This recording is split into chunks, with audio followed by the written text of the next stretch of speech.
कि Akhilesh Yadav press conference कर रहे हैं, उनको सीधा लिए चलते हैं। तो वहां व्यवस्था संभव नहीं थी, इसलिए आपसे यहीं पर बातचीत करनी पड़ रही है। मैं अपने प्रेस खिलों का धन्यवाद देता हूं। समाजवादी रथ, समाजवादी विजय रथ, ये रथ लगातार चल रहा है। समाजवादी पार्टी और मेरी कोशिश होगी कि समाजवादी विजय रथ के माध्यम से जगह जगह लोगों से मिलने का मौका मिले। किसान, मजदूर, नौजवान, व्यापारी, आज जो इस सरकार से लोग परेशान हैं, जिस सरकार ने परेशानियां दी हैं, भारतीय जनता पार्टी ने जनता को लगातार परेशानियां दी हैं। उनके अपने फैसलों से जनता के ऊपर संकट आया है। भारतीय जनता पार्टी ने दिक्कत, किल्लत और जिल्लत के अलावा कुछ नहीं दिया है। और इनके पुराने हिसाब किताब अगर लगाएं तो उत्तर प्रदेश को पीछे छोड़ दिया है। ईज ऑफ डूइंग बिजनेस का नारा देने वाले लोग, जो ठोको राज है, बुलडोजर राज है, इस ठोको राज में, बुलडोजर राज में ईज ऑफ डूइंग क्राइम सबसे आगे है। लोगों को इतनी जिल्लत का सामना कभी करना नहीं पड़ा होगा जितना इस सरकार में करना पड़ रहा है। आम जनता को इस सरकार ने अपमानित किया है। जो सही मायने में मुद्दे हैं, याद कीजिए वो समय जब किसान अपने आंदोलन के लिए निकला, 3 कानून ला दिए गए, सरकार को वोट का डर सताया, तीनों कानून वापस हो गए। जिस समय समाजवादी रथ, समाजवादी विजय रथ पूर्वांचल एक्सप्रेस पर दौड़ा और जनता का समर्थन मिला, गाजीपुर से लेकर के लखनऊ तक जो समर्थन किसानों का, व्यापारियों का, नौजवानों का मिला, और गाजीपुर से लेकर के गाजीपुर बॉर्डर तक और दिल्ली तक आवाज पहुंच गई, उसी दिन तीनों कानून वापस हो गए। किसानों की हत्या हुई, किसानों का अपमान हुआ, किसानों को टेररिस्ट जैसे शब्दों से अपमानित किया सरकार ने, मवाली कहा, आंदोलन को कुचलने के लिए कीलें लगाई गई, बोल्डर लगाए गए, आरसीसी लगाए गए, पुलिस लगाई गई, सेंट्रल फोर्स लगाया गया, न जाने क्या क्या लगाया गया, लेकिन आंदोलनकारी पीछे नहीं हटे।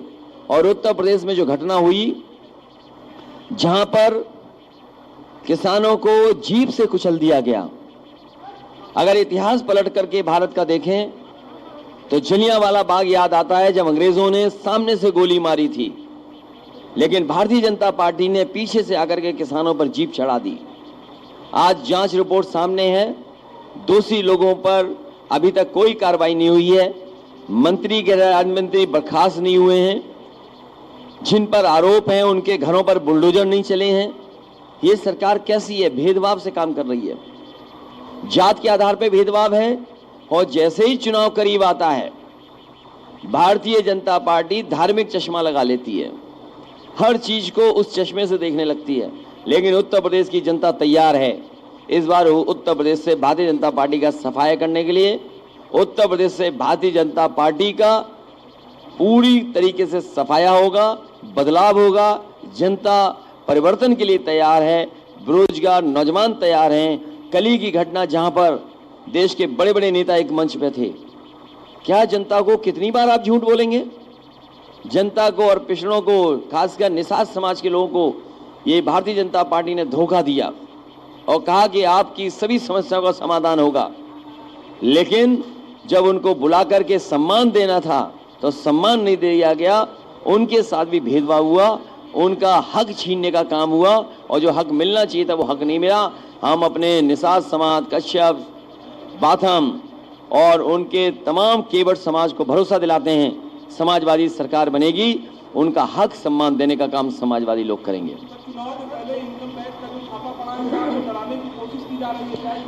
मैंने आपसे पहले भी कहा और अगर हर बार मैंने ये कहा कि उत्तर प्रदेश में जैसे जैसे भारतीय जनता पार्टी की हार और भारतीय जनता पार्टी को हार सताएगी।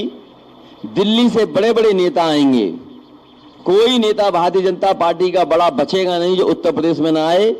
और अभी तक इन्हीं का इंतजार था कि इनकम टैक्स कब आएगा डिपार्टमेंट।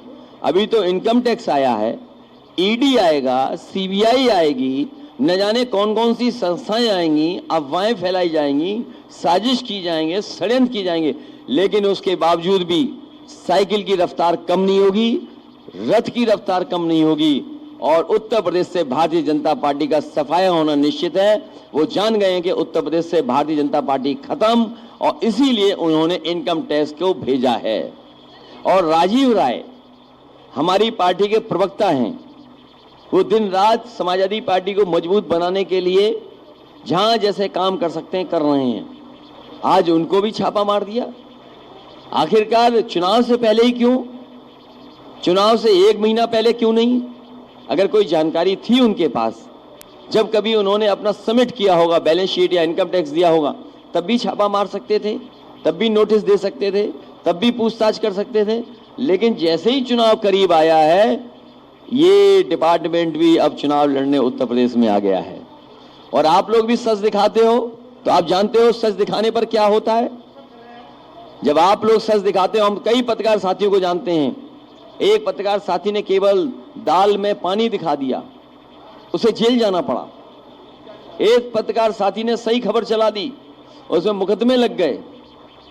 तो कोई भी इस सरकार में सुरक्षित नहीं है। जो सरकार से टकराएगा, सरकार उसके खिलाफ कार्रवाई करेगी।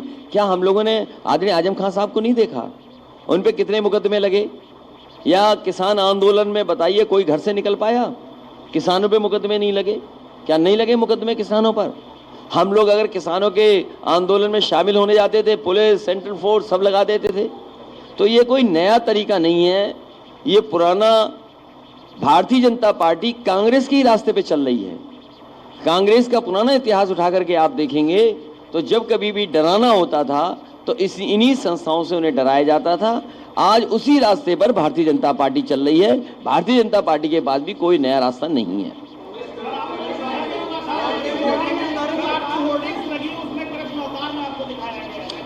ये तो अच्छी बात है, ये तो अच्छी बात है। मैं उसका कम से कम इनको जगाइए कि आज जरूरत है ऐसी चीजों की।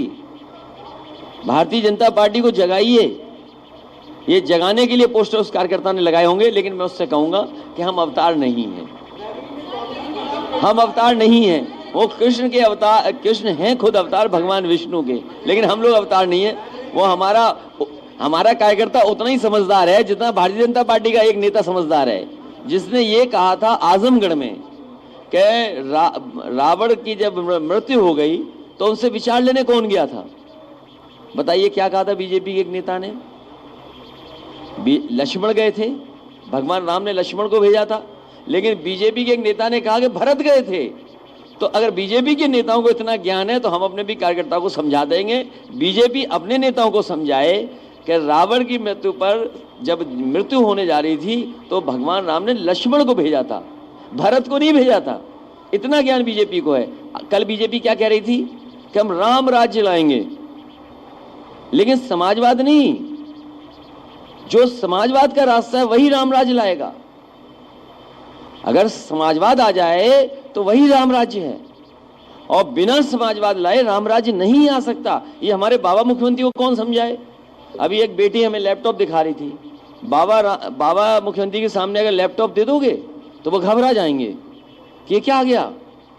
सोचो, जो मुख्यमंत्री लैपटॉप देख करके घबराता हो, वो लैपटॉप क्या बांटेगा?